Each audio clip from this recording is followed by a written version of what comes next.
Hai Shalom sahabat Borneo Apostolik, welcome to this channel. So, minggu ini kita sudah masuk ke Minggu Suci. Seperti yang kamu nampak, sekarang kita berada di tepi pantai. Jadi ini adalah video perkongsian pribadi di tepi pantai yang kedua. So, hari ini saya bersama dengan Hai, nama saya Komswell. Panggil Well pun boleh. Ya. So, oke Jud, apa kita mau cerita nih hari ini? Hari ini kami akan memberi perkongsian pribadi kami mengenai makna dan persiapan sepanjang Minggu Suci bagi umat Katolik. Seperti yang kita tahu, sekarang kita sudah berada di Minggu Suci, so ada beberapa persiapan yang kita perlu lakukan. Oke? Jadi sebelum itu, makna Minggu Suci adalah memperingati peristiwa-peristiwa besar dalam kehidupan Yesus Kristus. Seperti perarakan masuk ke Yerusalem. Yang kedua, perjamuan terakhir bersama murid-muridnya. Yang ketiga, penderitaan. Dan keempat, kematiannya. Tidak lupa juga kebangkitan. Kebangkitan Yesus Kristus yang membawa harapan baru kepada umat manusia. Oke, ke semua proses ini dan kebangkitan Yesus itu menandakan puncak perjalanan rohani umat Katolik selama musim Prapaskah.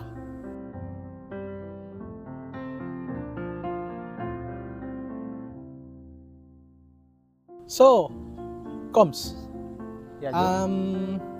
coba kau bagi sedikit kau punya pandangan lah mengenai makna dan perjalanan Minggu Suci, especially untuk umat Katolik, tapi daripada kau punya own view, personal view. Oke, actually thank you Jud sebab jemput saya dalam video kali ini. So, ya, saya dijemput dalam video kali ini untuk bagi pandangan ataupun perkongsian pribadi saya lah tentang makna dan perjalanan Minggu Suci untuk umat Katolik lah.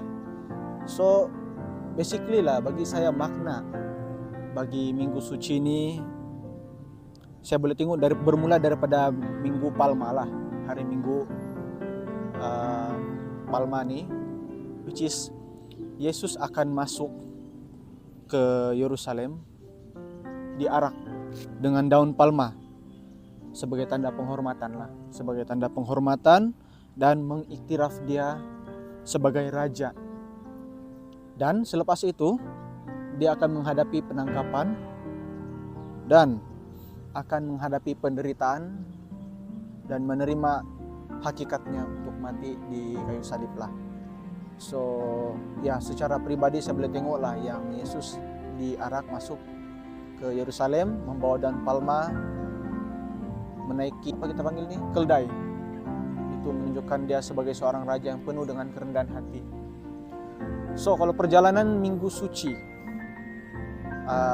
secara ringkas saya boleh kongsi di sini ialah tentang bagaimana hari Kamis Yesus akan mengenang perjamuan terakhirnya yang dipanggil Kamis Putih dengan murid-muridnya, yang mana dia akan memecah-mecahkan roti dan memberikan wine sebagai simbol tubuh dan darahnya yang akan diberikan untuk penebusan dosa manusia. Kalau hari Jumat Agung, kalau dari saya secara pribadi saya boleh melihat sebagai kita memperingatilah dia punya penyalipan dan juga dia punya kematian di atas kayu salib, yang dimana Yesus rela untuk memberikan dirinya untuk menyelamatkan dunia ini. Kalau hari Sabtu sebelah petang tuh kita akan merayakan yang kita panggil sebagai Easter Vigil lah, yang mana malam itu kita merayakan kebangkitannya yang membawa kehidupan baru, dan hari esoknya hari Ahad tuh which is the day lah, hari Paskah lah yang jaya. So basically bagi saya di dalam Minggu Suci ini memperingatkan kita lah yang Kristus akan ditangkap, diseksa, mati, namun bangkit, mengalahkan kematian, mengalahkan dosa, dan mengalahkan kerajaan si jahat lah, which is kerajaan setan. So bagi saya memang Minggu Suci memang deep, mendalam maksudnya, dan setiap orang melihat Minggu Suci dengan cara yang berbeza dan unik lah. Oke, thank you. Oke, so agak deep ya dia punya sharing. Seperti yang kita tengok, memang Minggu Suci adalah satu minggu yang sangat bermakna lah bagi kita, especially umat Katolik. Oke, sekarang saya akan berkongsi mengenai persiapan yang dapat kita lakukan sepanjang Minggu Suci.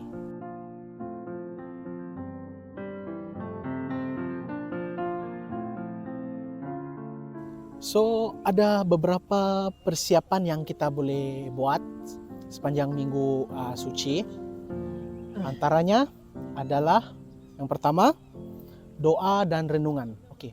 Doa dan renungan ni macam biasalah, kita boleh luangkan waktu setiap hari untuk rosary, merenungkan peristiwa-peristiwa suci, ataupun kita boleh baca baca kitab suci, pergi ke misa untuk memperdalam makna pengorbanan Yesus lah. Itu yang pertama. Untuk yang kedua, pengakuan dosa. Pengakuan dosa ni basically ini memberi kita kesempatan lah untuk memperbaharui hubungan kita dan memperbaiki hubungan kita dengan Tuhan.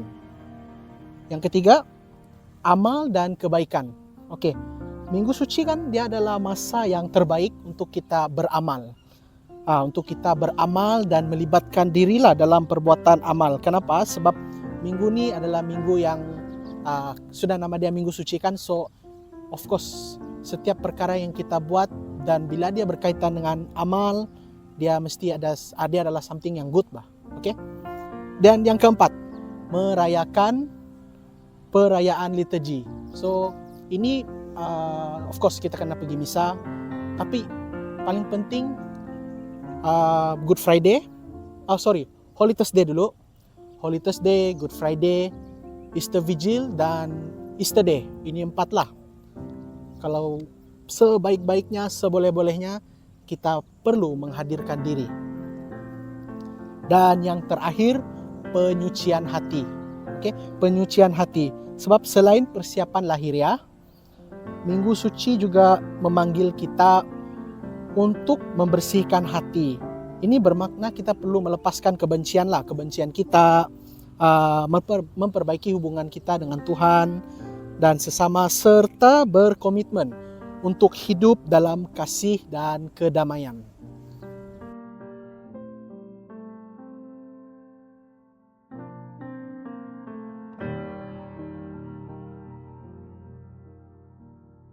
Oke, Koms. Jadi kita sudah sampai di penghujung lah. Ya, Oke. betul.